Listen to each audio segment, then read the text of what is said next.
Buongiorno e bentrovati a questa nuova edizione della rassegna stampa di sabato 24 luglio.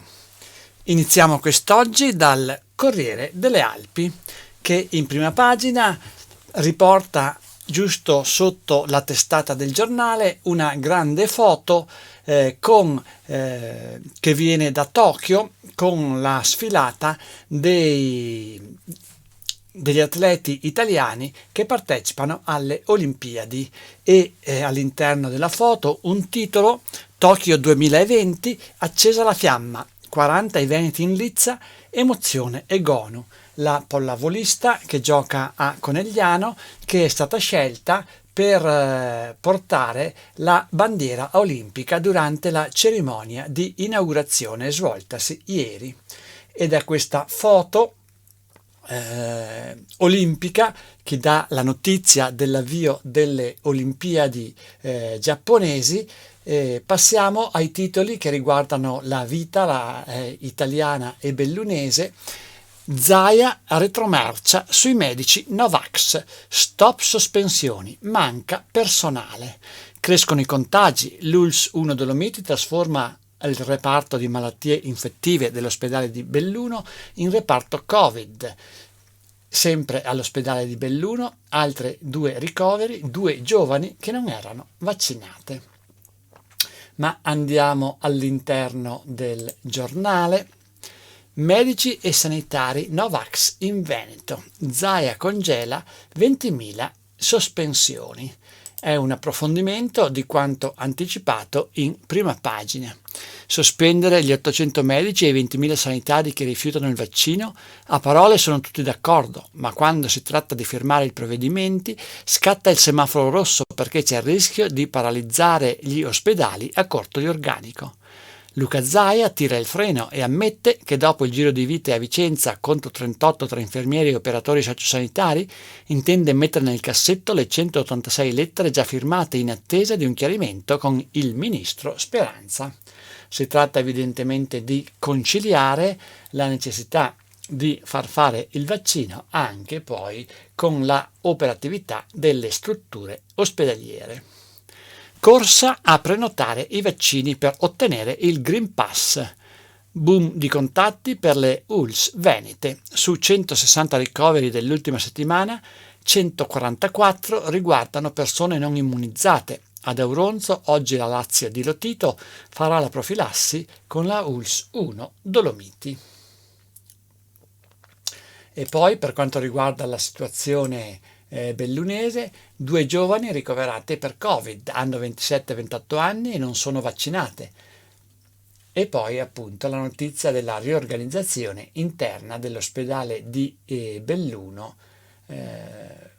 con 12 letti riservati alla pandemia nel reparto di malattie infettive. Carta vaccinale ben venga, ma non possiamo gestirla. La reazione degli operatori turistici ed economici alle novità del nuovo decreto del governo. Come facciamo noi a controllare i clienti? Questo è un ulteriore peso sugli esercenti. Green Pass effetto Draghi, è corsa alle vaccinazioni, lite sui controlli nei locali, e questo è un ulteriore approfondimento del tema, prima lanciato più a livello locale e questo più a livello generale. Scontro sulle incombenze per gli esercenti, le discoteche ricorrono al TAR, figliuolo soddisfatto, boom di prenotazioni dal 15 fino a 200% in più.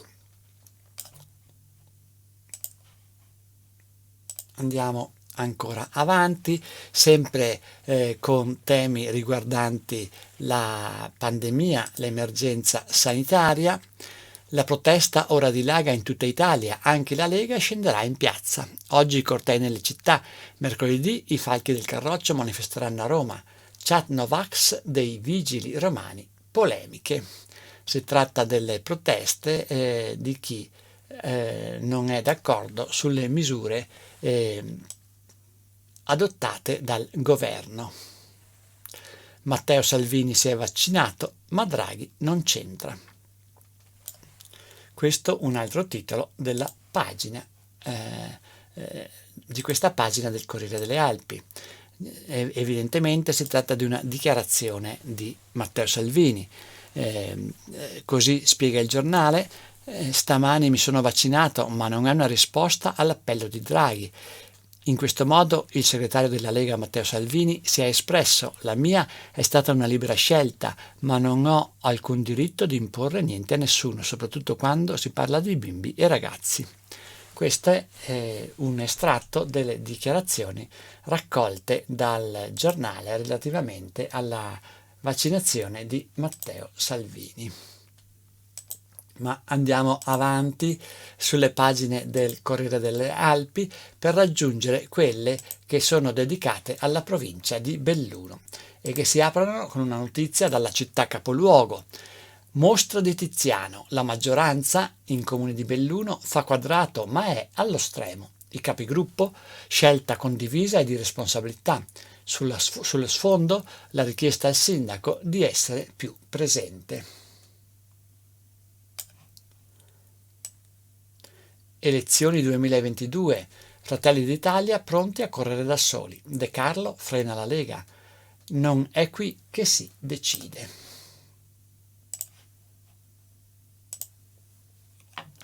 La provincia di Belluno in trasferta, aiuti Covid alle imprese. Padrin, il presidente: a Colle Santa Lucia inauguriamo le sedute itineranti vicini al territorio. Accordo con la Camera di Commercio sui criteri per finanziare le aziende. Torna il Pelmo d'Oro, oggi le premiazioni con tutti i protagonisti. La manifestazione si tiene a Cesio Maggiore.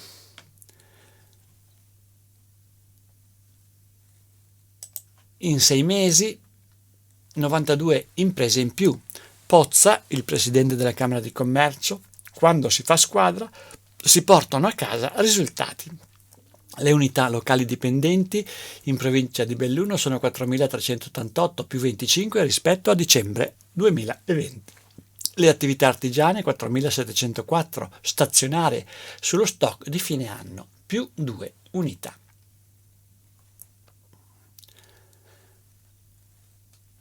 Superminimi gestiti dall'azienda, braccia incrociate a Mitsubishi. Ampia adesione alle 4 ore di sciopero con il presidio fuori dai cancelli della fabbrica. I sindacati: i lavoratori non vogliono diventare competitor gli uni degli altri. Novità ai supermarket: il robot del tiramisù sforna monoporzioni in 30 secondi. La macchina della start-up Mesù sbarca nel bellunese con Valber, l'inventore: gli affari stanno ripartendo, serviamo anche i bar. Il club alpino va in vetrina, foto nei negozi della città. E ad illustrare l'articolo c'è una immagine del rifugio Settimo Alpini. Andiamo ancora avanti, sempre sul Corriere delle Alpi, siamo alla pagina di Feltre. Rivoluzione nei parcometri, ora serve il numero di targa. Rimpiazzati i vecchi apparecchi, adesso si paga anche con la app o con le carte. Obbligatorio fare il biglietto anche per usufruire della prima mezz'ora gratuita. Campo Scuola Alpino, il presidente nazionale visita la ex caserma Zannetelli di Feltre.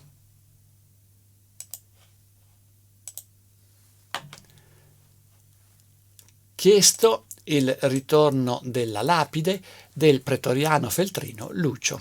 La giunta comunale di Feltre ha formalizzato la richiesta di prestito al Museo Nazionale Romano. Dialogherà con la stele conservata in città al nuovo museo archeologico. Casa a fuoco a Umin, la procura archivia l'inchiesta sul rogo. Non sono risultate responsabilità. Prenotazioni online per l'Ecocentro a Santa Giustina. È partito il servizio. Appuntamenti via internet anche per la carta d'identità. La minoranza aveva sollecitato da tempo il provvedimento. prosciuga il conto di un anziano di Mel, mandato a processo. Un amministratore di sostegno è stato portato in tribunale. Avrebbe anche venduto l'abitazione destinata alla figlia. La corrispondenza viene dal comune di Borgo Valbelluna.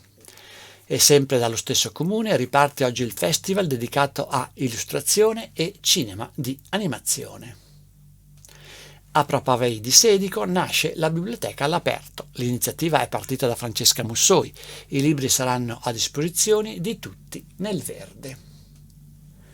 Tornano a vivere i Murazzi di Longarone, addirittura il concorso per il progetto. Una mostra dedicata al dramma dei profughi segna il ritorno delle iniziative nell'area sopravvissuta al Vajont.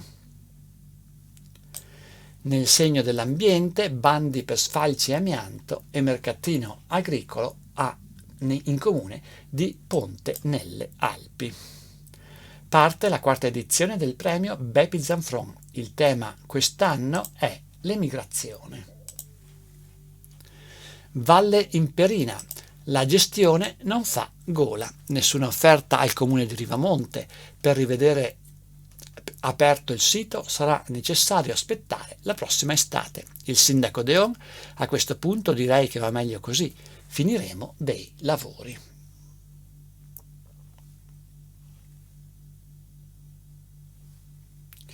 Cortina. Siamo sulla pagina di Cortina dedicata anche al Cadore e infatti la prima notizia che troviamo è relativa ad Auronzo. Vincoli dai legali, un barlume di speranza. La sentenza che conta è quella del TAR. Si tratta della vicenda relativamente ai nuovi impianti che sono previsti in Comelico. L'avvocato Barel: la consulta ha solo definito una competenza e il ricorso chiede di annullare prescrizioni illegittime. Questa situazione crea più confusione in una materia in cui serve solo chiarezza. Questo uno dei commenti raccolti dal giornale. Misurina, da Londra una nuova segnalazione di degrado generale. Riparata la rete sentieristica, il CAI aspetta ora i turisti. In questo caso siamo a Domegge. Il presidente Valagussa parla di un complesso intervento che si è trascinato per 2 mesi con la rimozione, tra le altre, di 50 piante di grosso fusto. E distribuzione in posizionamento una nuova rete a prova di neve in Comelico. Saranno spesi 2 milioni per risistemare 10 km di linee danneggiate l'inverno scorso, di cui 8 km verranno interrati. Primi lavori a Santo Stefano. E dal Corriere delle Alpi passiamo al Gazzettino, che in prima pagina porta un titolo relativo ai vaccini. Vaccini, assalto alla diligenza, effetto Green Pass. In Veneto le richieste quotidiane sono salite da 6-7 mila a 20 mila, ma i contagi crescono, sono ieri 669. Zaia: a fine mese potrebbero arrivare a 1000. Stabili i ricoveri. Sanitari, sospensioni congelate in Veneto, non c'è abbastanza personale. La regione blocca l'invio di 186 lettere a Treviso, finora effettivi solo i 34 provvedimenti di Vicenza. Si attende per martedì una soluzione nazionale. Lorenzoni, dell'opposizione in regione: la retromarcia mina la credibilità. Contagi, effetto europei, ma con il Green Pass ora è corsa a vaccinarsi. Casi aumentati del 150%, in Veneto nessuno tra i 160 ricoverati aveva ricevuto le 2 dosi. Negli ultimi 2 giorni le richieste di iniezioni sono salite da 6.000 a 20.000. Adesso tocca ai no pass. Non siamo controllori, da noi entrerà chiunque. Ristoratori e negozianti si organizzano sui social per contestare la decisione del governo. Oggi e domani manifestazioni contro il passaporto schiavitù, così lo chiamano in molte città.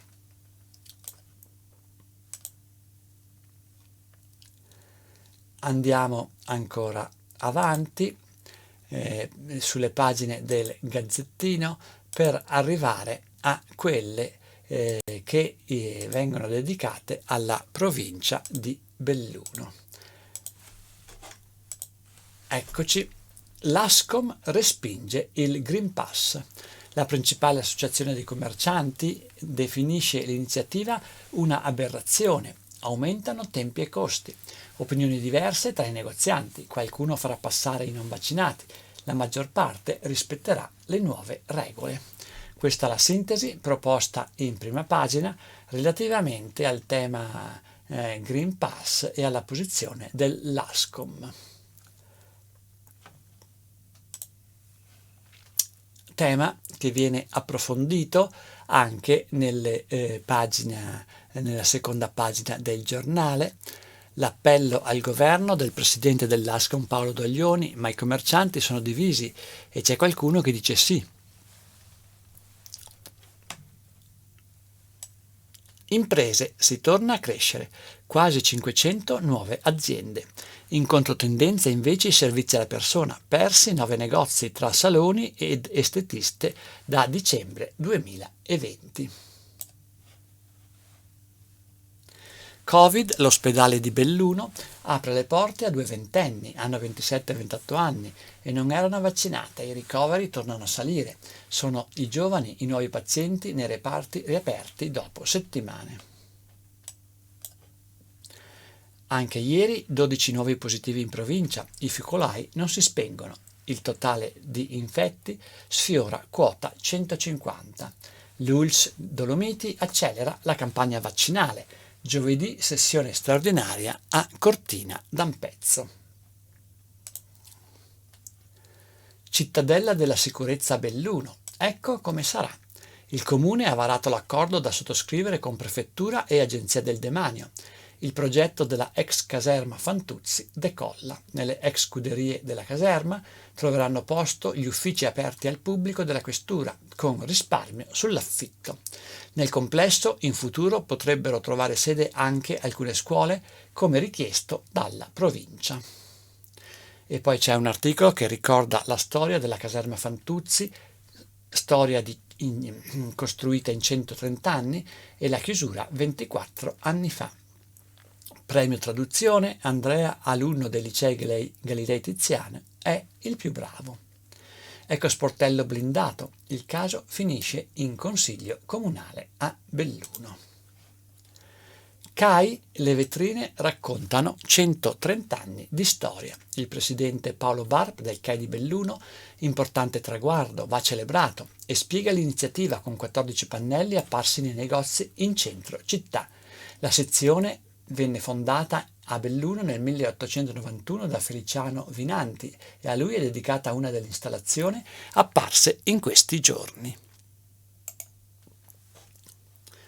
Viticoltori bellunesi crescono, l'associazione diventa regionale, è stata fondata 4 anni fa e adesso si è allargata a tutto il Veneto. Andiamo avanti, sempre sulle pagine del Gazzettino di Belluno. Eccoci a Feltre. Il palio a ostacoli, in arrivo l'obbligo del Green Pass. Complicazione organizzativa in nome di una maggior sicurezza sanitaria, ma il presidente non drammatizza. Anche i quartieri si stanno adeguando con soluzioni alternative in occasione delle sere dedicate alle cene. Tampone 48 ore prima, l'ULSS pronta. Chi non possiede il certificato potrà partecipare all'evento al palio esibendo l'esito negativo dell'accertamento fatto con il tampone. Per diplomati e laureati meritevoli, il premio della Cassa Rurale Dolomiti. Assegnate borse di studio per 56.000 euro, cerimonia simbolica in filiale per evitare rischiosi assembramenti. Parcheggi a Feltre si pagano con l'app. Il comune ha presentato ieri i nuovi parcometri intelligenti. Niente più monete. Sono già in funzione a Feltre per i 336 stalli blu, ma servono anche per la TOSAP. Il comandante Filiberto Facchin, ora è più semplice anche eseguire i controlli, evitando contenziosi.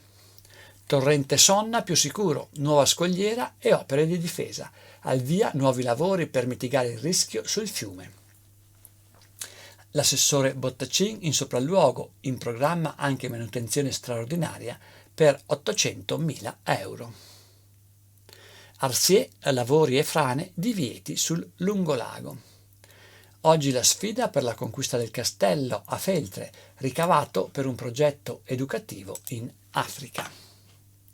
Se dico giovani, premiati organizzatori e volontari. In archivio l'edizione 2020 dell'iniziativa, c'è ancora posto per quella del 2021. Pasti agli anziani provvede la mensa della Luxottica, confermato l'accordo con il comune dopo la fase sperimentale. Chiusa la guardia medica a Borgo Valbelluna, la minoranza attacca il sindaco Cesa. La scelta dell'ULSS per carenza di dottori, ora bisogna andare all'ospedale di Feltre. Il sindaco non ha battuto ciglio, sottolinea la minoranza, doveva darsi da fare per trovare una alternativa. Parco del Roccolo di Pieve di Cadore, apre domani la casetta di Babbo Natale. La Proloco esaudisce la richiesta arrivata da numerosi bambini. Don della Lucia, il visionario, sua la prima latteria sociale. Visse tra fine Ottocento e prime del Novecento e fu il precursore delle moderne cooperative. Formò gli educatori del futuro Papa, oggi la presentazione della sua biografia a Canale d'Agordo. E sempre in Agordino, serate a tema e musica, weekend per tutti i gusti. E c'è una sintesi delle manifestazioni che vengono proposte in Agordino, ad Allega, Livinallonga, Rocca Pietre, anche in Valbiois.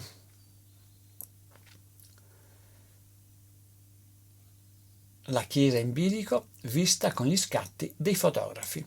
Si tratta della chiesa di Valle di Cadore. Rete elettrica nuova, mai più blackout. Siamo in Comelico. Enel Distribuzione investe oltre 2 milioni di euro per interrare, sostituire e proteggere il sistema da danni legati al maltempo. In campo anche l'elicottero per raggiungere i punti più impervi. L'intervento si concluderà entro il prossimo anno. Cantieri nel cuore di Alverà a Cortina. Obiettivo: domare il torrente Bigontina. Soddisfatto degli interventi eseguiti e di quelli in corso anche il comitato frazionale che vigila da vicino. E concludiamo con lo sport. Lazio, gol e vaccini ad Auronzo. Terza amichevole e prime reti incassate nella vittoria per 5-2 sulla Triestina. Ma oggi sarà una giornata campale. Zaia annuncia: vaccineremo l'intera squadra, e stasera la presentazione è stata spostata allo stadio San de Giacomo. Noemi Batchi a Tokyo, cerimonia speciale, ed è raccolto un breve commento dalla tuffatrice che in qualche misura si può definire anche bellunese, avendo cominciato proprio a Belluno la sua carriera sportiva. Si chiude qui questa edizione della rassegna stampa. A tutti voi il più cordiale a risentirci.